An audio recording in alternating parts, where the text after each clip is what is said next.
Showers will continue overnight, especially in the west. A band of rain and hill snow edges south across Scotland. Canary Islands sponsors the weather.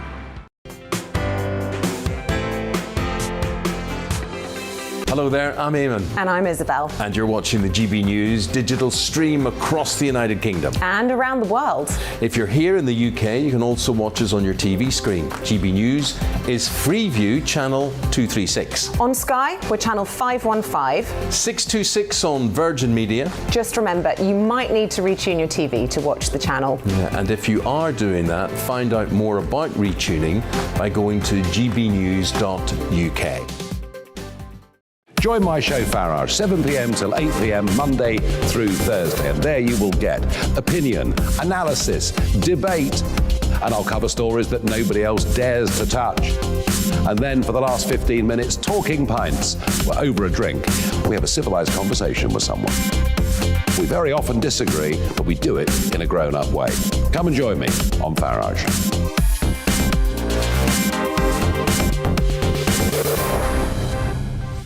I'm Dan Wootton. Join me Monday to Thursday from 9 to 11 for the feistiest and most fun news debate on TV, where free speech reigns. I'll bring you a sharp take on the day's biggest stories, bombshell newsmaker interviews, and A-list guests.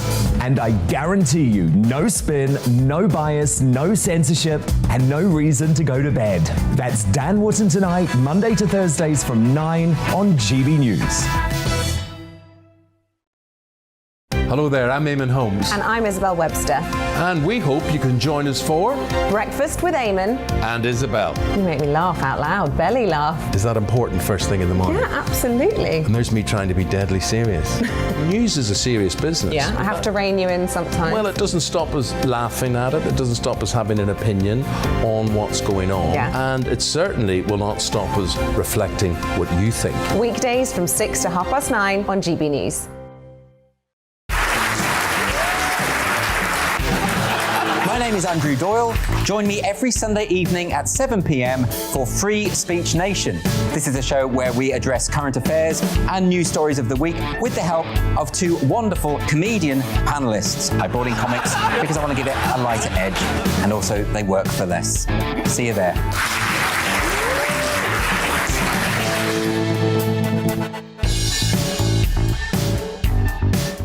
Join me, Mark White, here on GB News. For more than 2 decades, I've been at the sharp end of reporting crime and security at home and abroad.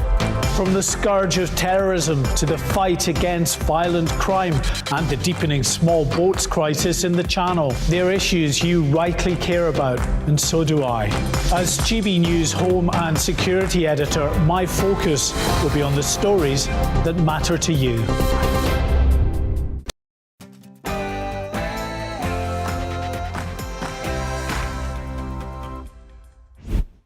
Hello. Since I started this show earlier this year at the launch of GB News, I've welcomed a host of newsmakers from the worlds of politics, showbiz and sport for an interview with a difference, where they get to let loose in a way no other channel will allow, and you get to ask the questions you really want answered.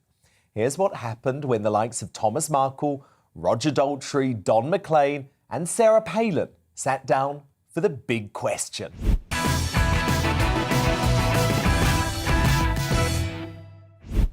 We always like welcoming a legend, especially an outspoken one. In the slightly wild early days of the GB News launch, The Who's lead singer Roger Daltrey joined me to give his perfect take on woke culture, including how today's youth don't seem to enjoy themselves, but rather seem to look for reasons to be offended. Look, speaking of young people, Roger, in a different sense, you have been a critic of woke culture, as am I. And interestingly, you think that the younger generations could actually be stifling themselves creatively. You've said it's terrifying, the miserable world they're going to create for themselves. I mean, anyone who's lived a life and you see what they're doing, you just know that it's a route to nowhere. Explain a little bit what you meant by that in terms of woke culture today. You know, well, I just feel where's humour? Well, they forgot about humour. If you're going to micromanage every emotion you ever have, and you're, live in fear of upsetting someone, of being objectionable, we all have the right to be objectionable to anyone we meet, and if you're offended, fine, get over it. One of my favourite regular guests is Strictly Come Dancing's head judge, Shirley Ballas.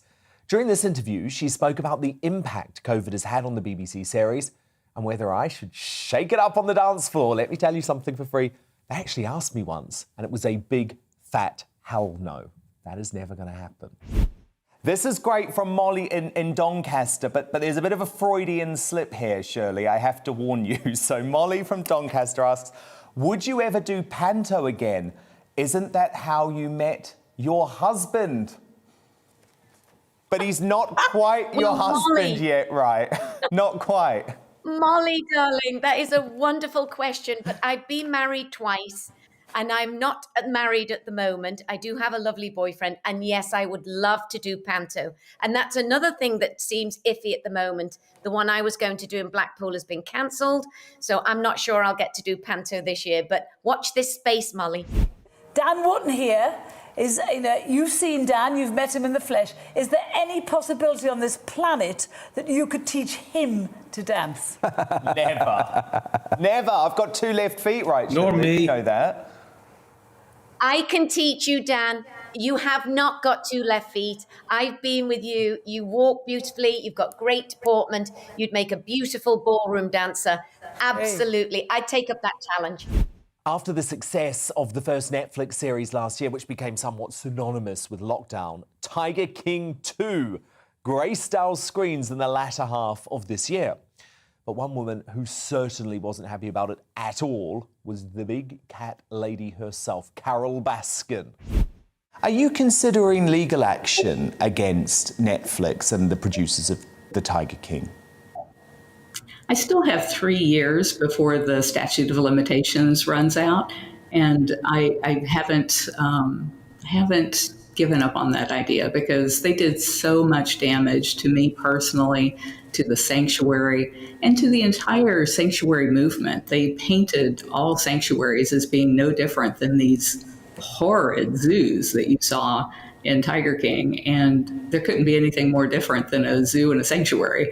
Zoos are in the business of buying and breeding and selling and exploiting animals. Sanctuaries are in the business of trying to put ourselves out of business because we don't want to have to rescue animals from horrible situations. There just shouldn't be horrible situations. No. And that's why we're working on a federal bill that would ban the private ownership and ban the cub petting. It's so ironic in a way, isn't it? Tiger King makes you one of the most famous women in the world. However, you've also said it sort of ruined your life. So now that you've had a year to reflect, where do you stand? Do you still feel like you were hoodwinked by the show? Oh, absolutely. We were told that we were working for 5 years with the producers on a show that was going to be called Stolen Wildlife, that would be the equivalent of Blackfish for big cats. And if you guys remember Blackfish, yes, I do. Documentary that made so many people decide not to go to SeaWorld anymore or to any of these aquariums that were holding orcas hostage. So that's what we thought we were working on. And we were just shocked when they named it Tiger King. And then we saw what a crazy dumpster fire of a program it was. Comedy icon Vicki Michelle is one of those stars who is prepared to talk common sense, even if the Woketopians don't like it. Here she gives her take on the cancel culture mob and an inside look into her first reading of the Hello Hello script. It seems to me that we've, because of your political views, then I'm not going to like you, or I'm not going to allow you to do things. And I think that's completely wrong.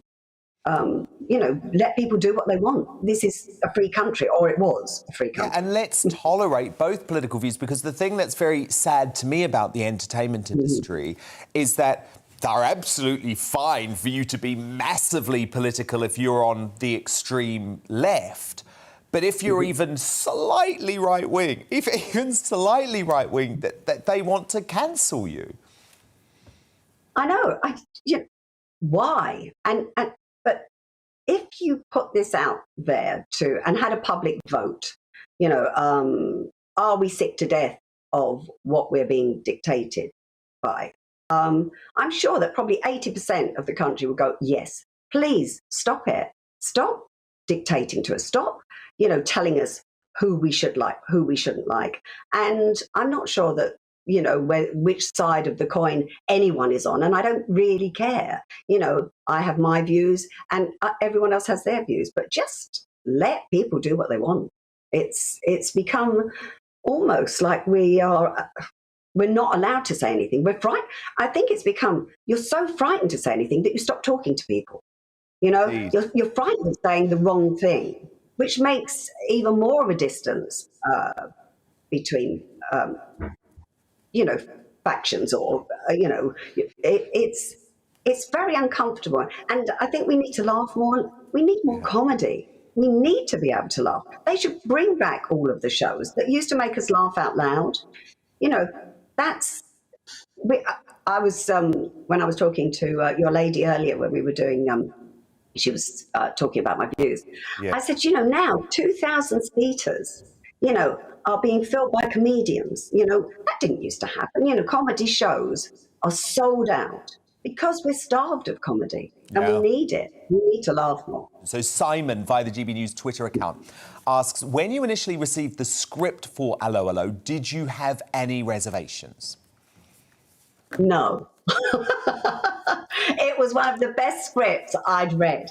I was given it and I started reading it, and there's not a lot of scripts that when you're reading it, you're laughing out loud. Yeah. I thought, this is an amazing script. Yeah. And I actually read for Yvette and Michelle of the Resistance.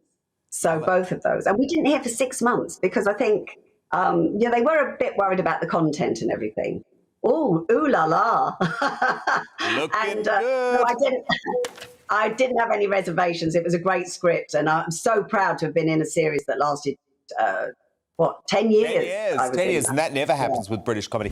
With wokeism touching all areas of life at the moment, it might not be surprising that some of the UK's best-loved shows have given in to the pressure to conform. John Altman was a regular feature on the beloved show EastEnders, but when the BBC tried to turn his character gay, he says that was his cue to leave. There was this move towards woke when they wanted to make Nasty Nick gay. And what I really respect is that you actually stood up to the bosses and you said, no, I know my character. It's not that you were opposed to playing a gay character, just to be clear. It was nothing... Yeah, exactly. It was not about that. It was about the fact, and I agree with this, it didn't make any sense for Nasty Nick to become gay. There was nothing in his history that pointed to that. Yeah, it was Nasty Nick and lovable Lofty, the pot man at the Queen Vic, and spreading around sometimes. And this got to me. I don't know how it got to me. So I went up to Julia just before it went any further. And I said, look, I have heard that you're going to make Nick and Lofty gay and they shack up together. I said, well, I don't think it's right because they weren't in the first place. And I don't think the viewers would appreciate it. And she said, well, I'll bear it in mind. But apparently when I left the table, she turned to one of the script writers and said, write him out. No way! Now, you know, we've heard a lot of talk of an indie referendum too, and the scheming Nicola Sturgeon seems to be making this her #1 priority, despite polling showing that the majority of Scots don't see it as their main concern. In an interview with the radio legend Neil Fox, he explained the importance of the union to him and why he sees himself as British before anything else. Neil also opens up about how he coped with untrue accusations of sexual offences that went to trial. I think what's lovely about Great Britain is that we benefit from having all those different parts of it. We benefit from their cultures, their histories, and if we break everything down, I just think we will lose more than we gain, and they will lose more than they will gain. Yeah. That's my personal opinion, but I'm English, right? But actually, I'm British.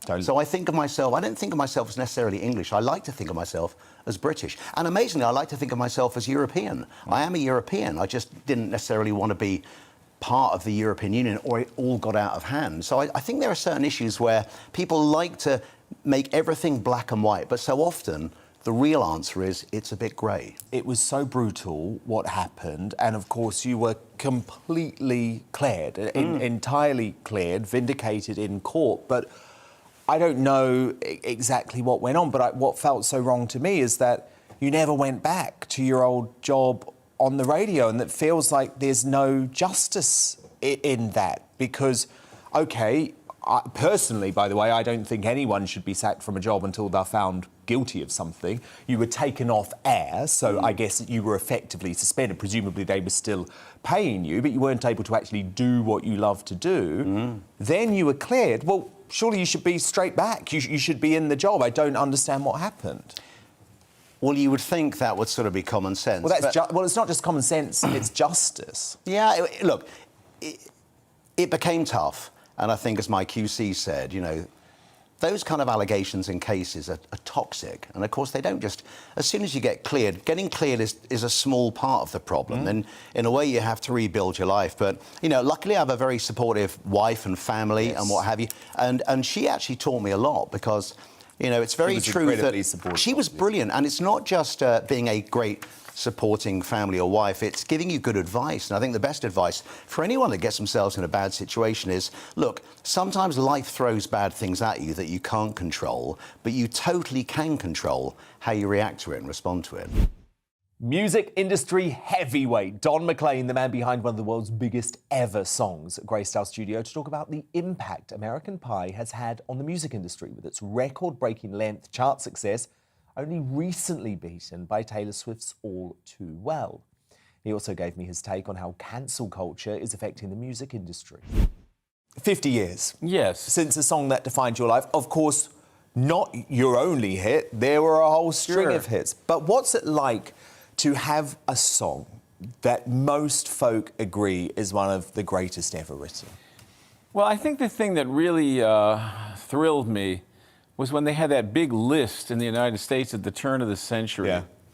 And they said it was number 5, along with Respect, This Land Is Your Land, Somewhere Over the Rainbow, White Christmas, and My Song. I don't think you would have to scrape me off the ceiling because these were songs I grew up with.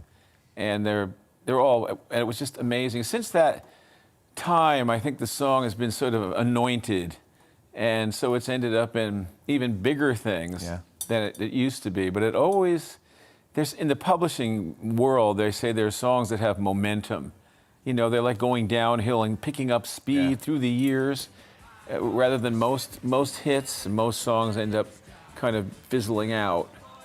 So I have a couple of those. One is Vincent and the other is And I Love You So. And those three keep getting picked up and keep getting recorded. And you know, I was part of a group of people in the early 1970s, late 60s, that kind of picked up where the major groups kind of dropped the ball for a couple of years and were disbanding. And they had this fabulous decade of the 1960s.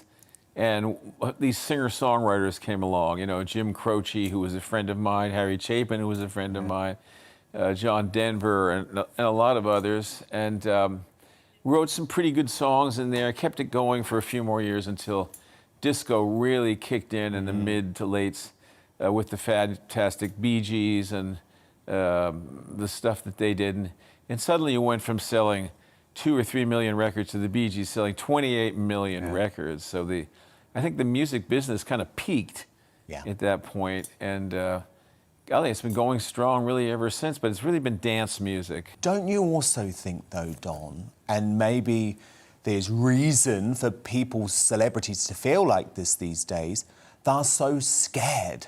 They're scared to make a statement. They're scared to say what they really think. Boy, you really told the truth there. The political correctness hides what people really think. So in the day, people said, oh, this is a lot like the 1960s. I said, no, it's not, because people said whatever they wanted to say, you know, and were highly political in songs. And ideas were batted back and forth and discussed and argued in an intellectual way, like you should on a college campus. Now we shut down those discussions. Comedians don't go on colleges anymore. No, exactly. They're afraid to. Yeah. Because they're going to offend somebody. And it's this taking of offense at everything. But see, I'm too old to cancel, so I don't really care. You're uncancelable. I am. I say whatever I want. I don't work for anybody, so.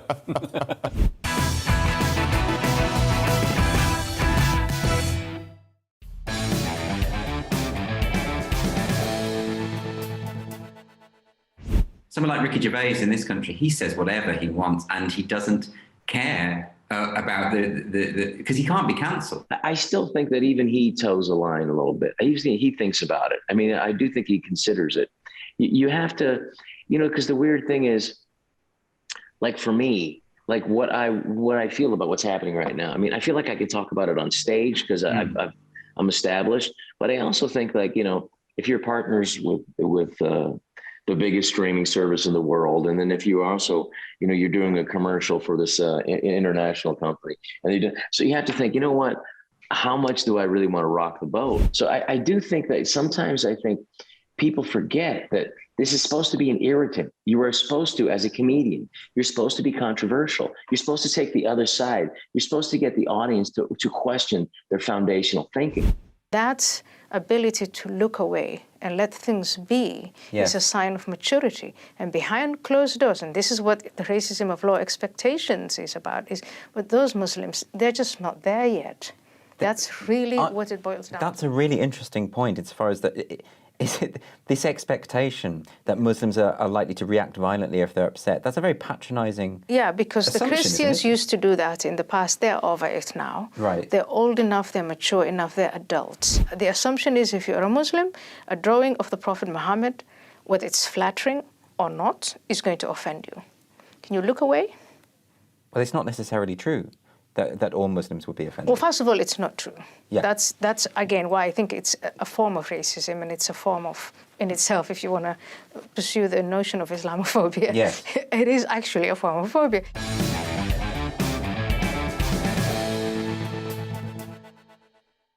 Hello there, I'm Eamon. And I'm Isabel. And you're watching the GB News digital stream across the United Kingdom. And around the world.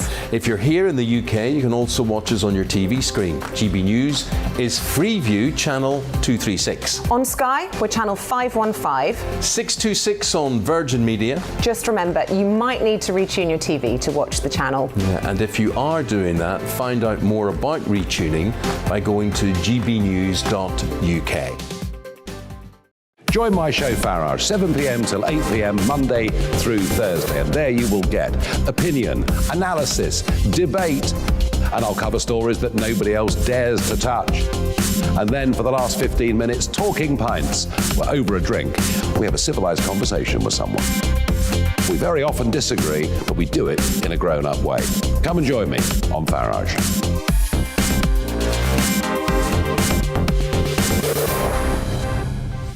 I'm Dan Wootton. Join me Monday to Thursday from 9 to 11 for the feistiest and most fun news debate on TV, where free speech reigns. I'll bring you a sharp take on the day's biggest stories, bombshell newsmaker interviews, and A-list guests. And I guarantee you, no spin, no bias, no censorship, and no reason to go to bed. That's Dan Wootton tonight, Monday to Thursdays from 9 on GB News. Hello there, I'm Eamon Holmes. And I'm Isabel Webster. And we hope you can join us for Breakfast with Eamon and Isabel. You make me laugh out loud, belly laugh. Is that important first thing in the morning? Yeah, absolutely. And there's me trying to be deadly serious. News is a serious business. Yeah, I have to rein you in sometimes. Well, it doesn't stop us laughing at it. It doesn't stop us having an opinion on what's going on. Yeah. And it certainly will not stop us reflecting what you think. Weekdays from 6 to 9:30 on GB News.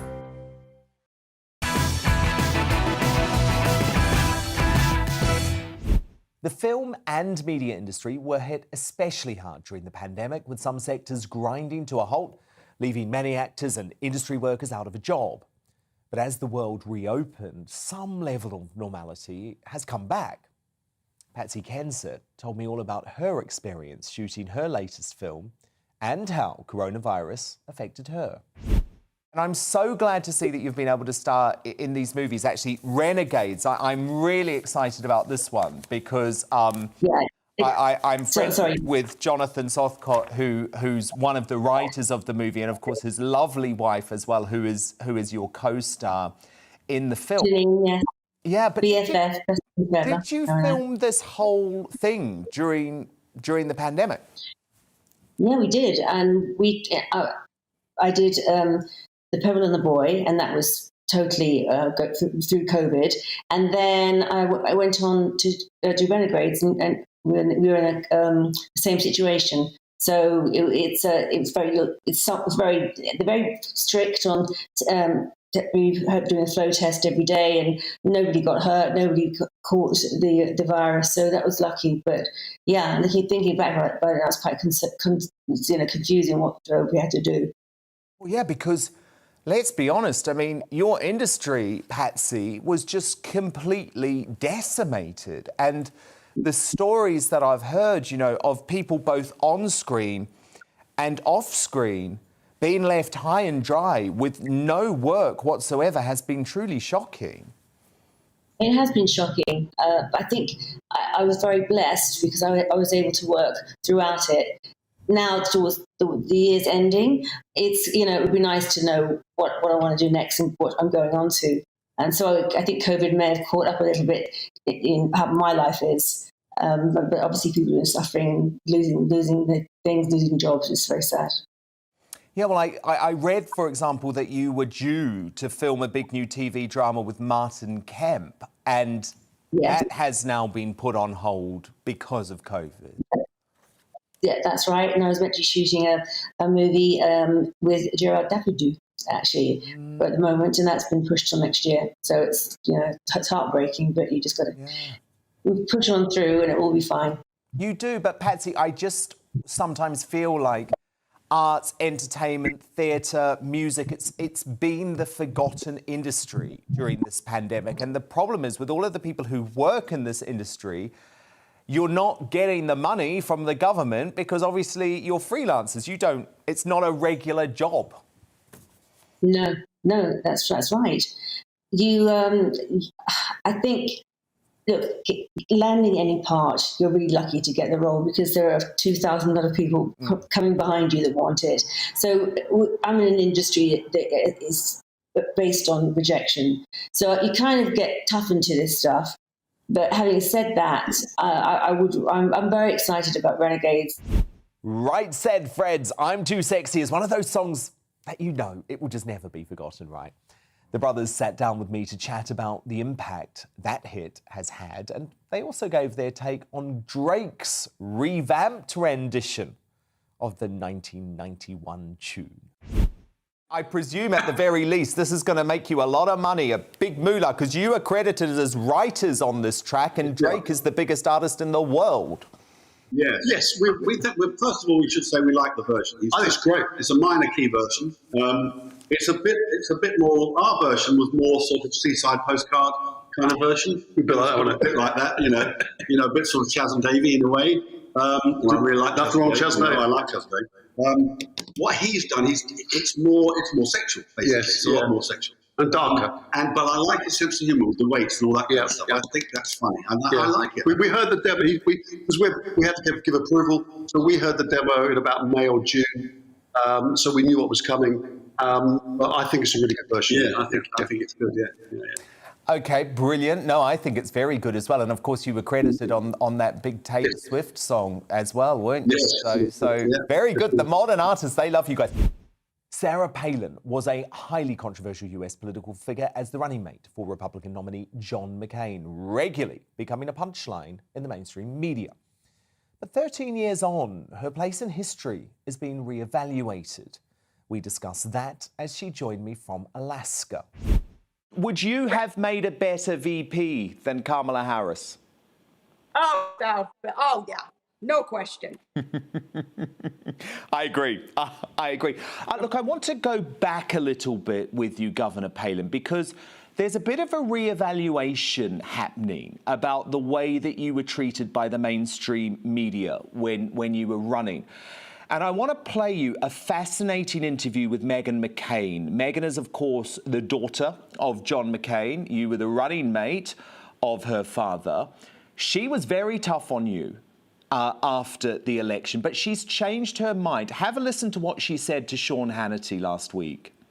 I have a whole new lens of viewing how Sarah Palin was treated and how the people working for my father's campaign really, you know, in my opinion, treated her really horribly, set her up for failure. I think when you're seeing Katie Couric talking about how Ruth Bader Ginsburg is someone she helped look good, I thought, well, obviously, with her book, and I thought that obviously she probably put Sarah Palin in a position to look bad. And by the way, Nicole Wallace was the person who facilitated that interview, who now has a show on MSNBC.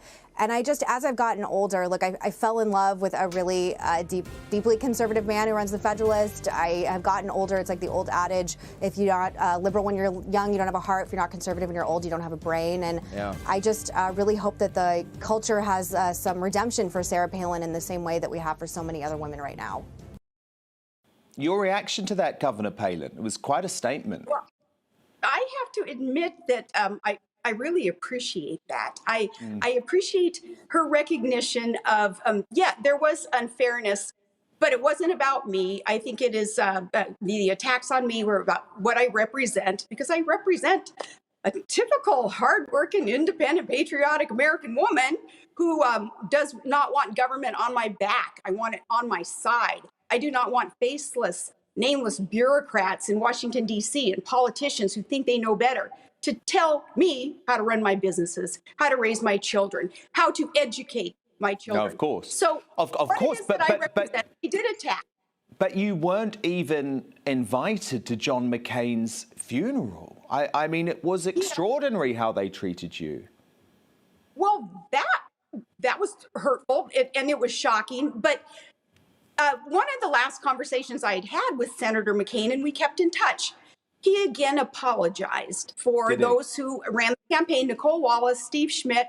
They're not good characters, you know, as evidenced by what it is that they unfairly do to others. But, you know, we're taught in God's word, in the Bible, that we are not to take upon ourselves as a burden to vindicate ourselves, that in due time, there's a season for everything. In due time, truth will prevail, truth will be revealed. And I think more of that will come out, because here's the deal, Dan. What disappointed me was there was no, there was invalidation for not only what I represent, but my job as a governor, as a mayor, as a city manager, as an oil and gas commissioner, as a sports reporter, all these things that I'm worked very, very hard to do. Yeah, but you weren't part of the political establishment. And they don't like it if you're not part of the political establishment. And I think that's what Trump changed. But that's why I think you helped lay the groundwork for that sea change. Harry and Meghan's antics this year, from the Oprah interview filled with porcupines to the courtroom apology for forgetting facts, have seen even their most ardent fans question their credibility. Well, no one knows the Duchess of Sussex better than her father, Thomas Markle, who opened up to me in this world-exclusive interview. I'm worried that Harry is going to harm his family. You have to understand, the way I feel right now is that Harry and Meghan have harmed so many people, and so many. They've harmed the entire royal family. They've harmed my family. They've harmed Doria's family. They've harmed the English people. They've gone out of their way to harm people. It makes no sense. I don't know what they do or what they're doing. They seem to keep to themselves where they're living now, and they must have the worst PR team in the world. That's for sure. Well, I think they do it themselves, don't they? They don't listen to advice, Thomas. Well, well, the other thing is, like Oprah Winfrey. They made Oprah Winfrey look like a fool. They lied to her about 13 times. Yeah, but she didn't press them. She didn't press them, and it's a journalist's job to seek the truth. And she didn't try and seek the truth. She accepted the propaganda. I agree. I totally agree with that. I think she sat there quietly and nodded her head approvingly. It was crazy. I've also got to know Meghan's sister Samantha Markle over the years, who opened up about her troubled relationship with her royal sibling. Do you still love your sister Meghan?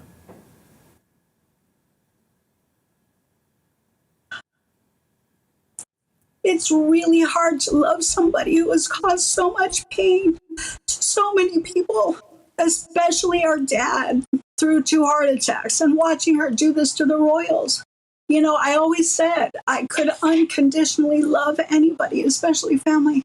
But God, do you know, your neighbor comes through your house and runs you over while you're on the couch. Do you still have fluffy feelings? Do you still like your neighbor? I mean, how can I know? I can't say I can love somebody who is so unbelievably cruel. You know, can I forgive? Can we forgive?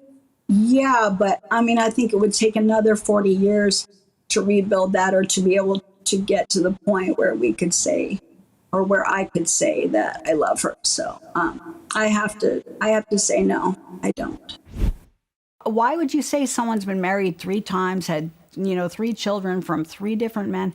Why would you purposely make someone out to look of ill repute and dodgy in a book that goes into history as a royal biography?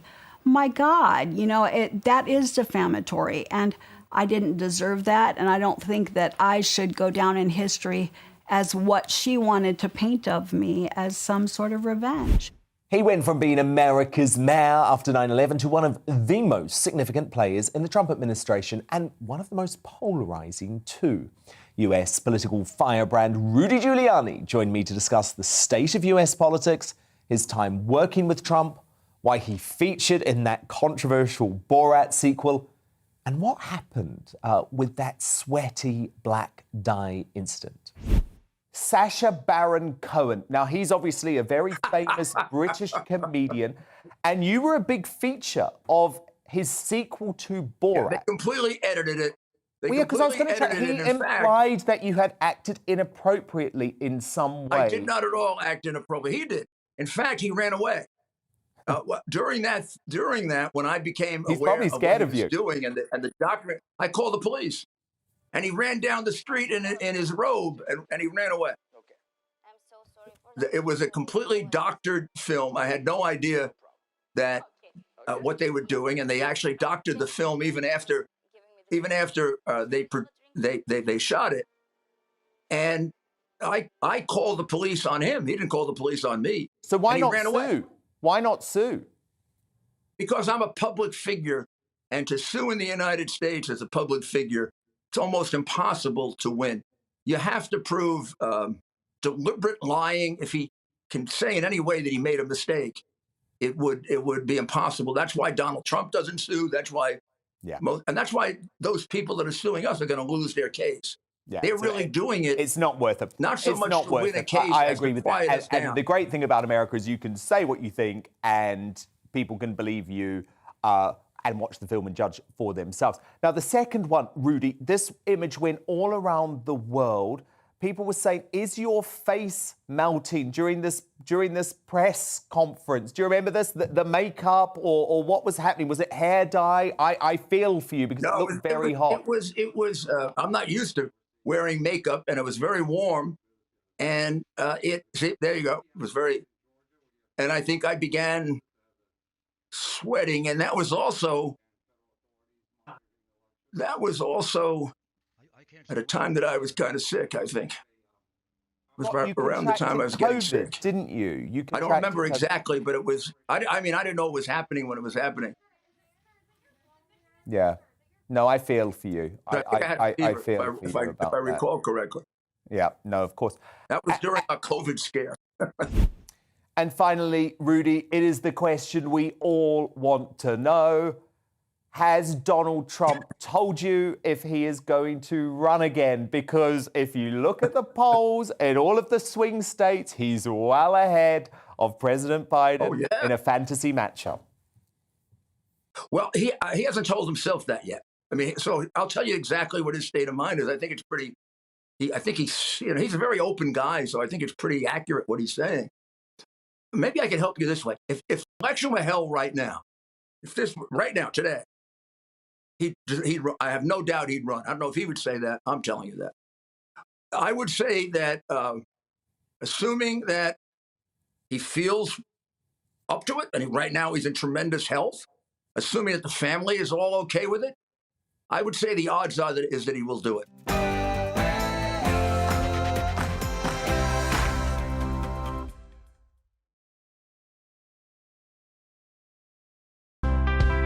It's time to remind ourselves there's always another winter. Canary Islands sponsors the weather.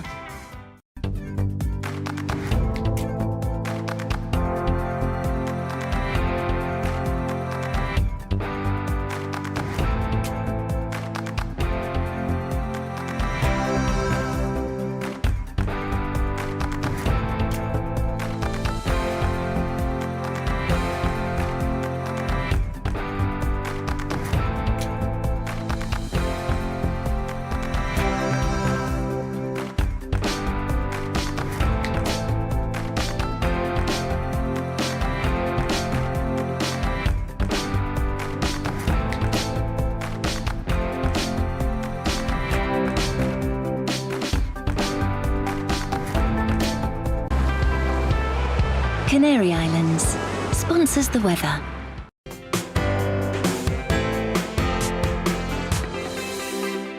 Hello there, I'm Eamon. And I'm Isabel. And you're watching the GB News digital stream across the United Kingdom. And around the world. If you're here in the UK, you can also watch us on your TV screen. GB News is Freeview channel 236. On Sky, we're channel 515. 626 on Virgin Media. Just remember, you might need to retune your TV to watch the channel. Yeah, and if you are doing that, find out more about